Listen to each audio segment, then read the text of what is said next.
Другим темам. В Хандыге Тампонского района идет строительство двухэтажного дома по социальной программе. Жилье предназначено для сирот, рассказывает Мария Винокурова.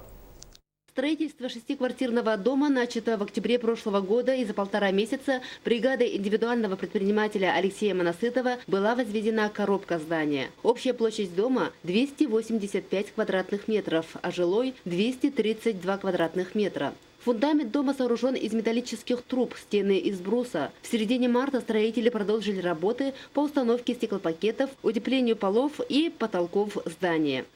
Утепляем стену. Закончили пол, потолки закончили. Общая площадь квартир 38 квадратных метров, плюс каждая будет иметь отдельную веранду. Мы придерживаемся качества работы. Ожидаем стройматериалы. Как придут, приступим к внутренней обшивке стен гипсокартоном. Будем стелить линолеум. Бригада в составе 5 человек под руководством бригадира Ивана Атласова настроена качественно и в срок сдать объект в эксплуатацию, чтобы в этом году 6 детей-сирот смогли отпраздновать новоселье в теплом и уютном доме в самом центре Хандыги. Мария Винокурова, Гаврил Семенов, НВК Саха, Хандыга.